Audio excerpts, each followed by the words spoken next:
Hey, everybody. Once again, you are tuned in to TWID Radio. If you haven't been told or just didn't know, TWID stands for that's what I do. And as long as you're breathing, I guarantee you're doing something. We're bringing you the real, raw, the relevant tackling news, dating, marriage, sports, and more. This is where the black community connects, grows, and thrives. That's what we do in our tribes, circles, and communities. So hit that subscribe button and join the TWID revolution today.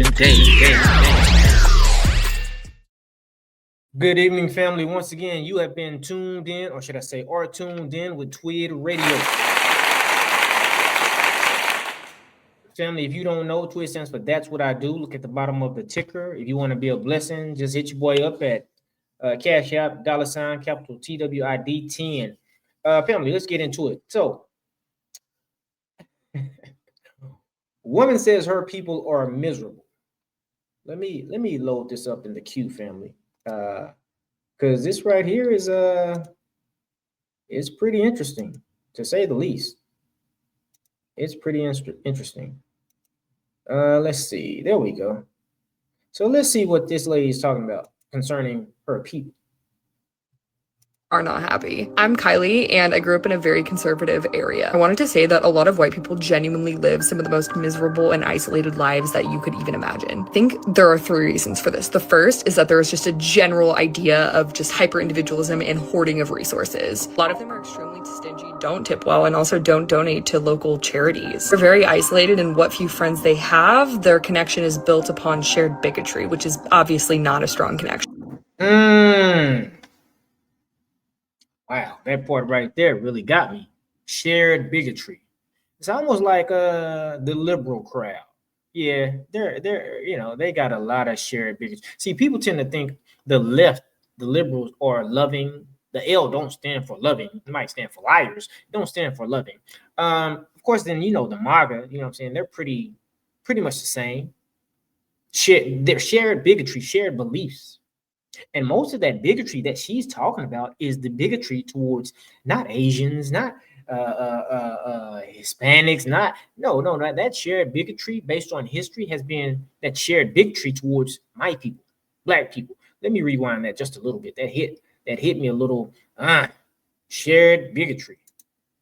Let's rewind. Charities. They're very isolated, and what few friends they have, their connection is built upon shared bigotry, which is obviously not a strong connection. Number 2, and that's true, because a lot of white people don't even like each other. Remember, just think about this. Irish really were not accepted as white at one time. Italians were not accepted as white at one time. But now, because remember, they were killing each other like crazy. But now their common connection is the bigotry towards us. They feel the same. They're going to talk the same. They're going to act the same. I don't care what they disagree with when it comes to talking about black people. They're going to be on one accord saying the same thing about black people. Of white people feel a sense of emptiness. They have the job, the car, the career, the kids, the Bible, but they don't feel that sense of fulfillment. I think, of course they don't. See, it's all vanity. It's just material things. Look at the scripture at the bottom, Proverbs 16:18. Pride goeth before destruction, and haughty, I forgot what the rest is, but you get my point. I think it's because the subliminal messaging that white people get from birth is that they're so much better than everybody else. And once you're in that sort of position, you will not allow yourself to open up to other people and opportunities that would genuinely bring you joy and fulfillment. And the 3rd reason is that a lot of white people genuinely feel like equality is the oppression of white people. That means other people getting rights means that some of ours get taken away somehow, which obviously isn't true, and shows the hyper-competitive. Let me replay something. Let me go back a little bit. I want to take a deep dive on what she said. The fulfillment. I think it's because the subliminal messaging that white people get from birth is that they're so much better than everybody else. And once you're in that sort of position, you will not allow yourself to open up to other people and opportunities that would genuinely bring you joy and fulfillment. And the 3rd reason is that a lot of white people genuinely feel like equality is the oppression of white people. Yeah. I think Lyndon B. Johnson, I'm going to read a quote that he said. If you can convince the lowest white man, that's talking about poor white trash, as they say. See, the equivalent to our thugs in the ghetto, and the gangbangers, the lowest hanging fruit.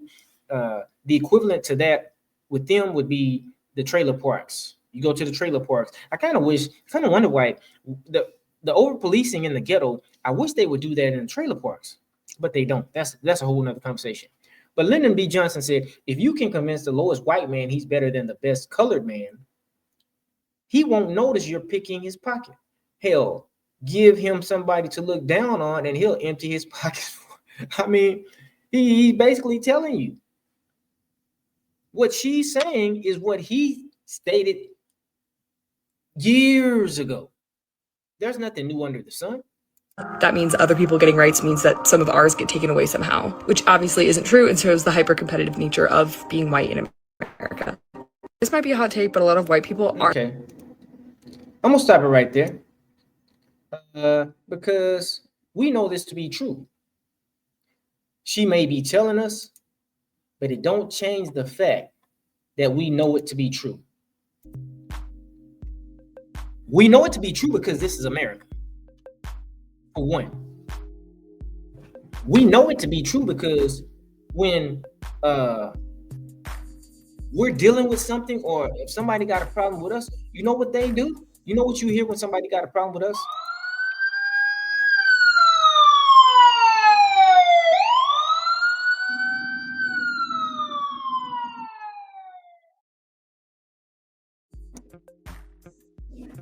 You hear them boys in blue coming.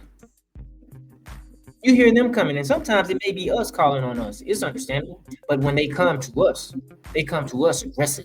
When they come to us as we're the enemy. Yeah, that's how they come to us. When they come to us, a lot of times, you know what you're going to hear?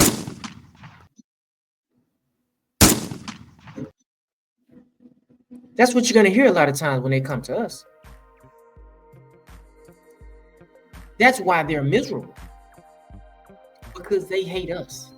They're best friends. We've been so good to this country, this raggedy country. We've been good to the country that we built, to the people that we built it for. And this is the thanks we get. You mean to tell me this is the thanks we get, America?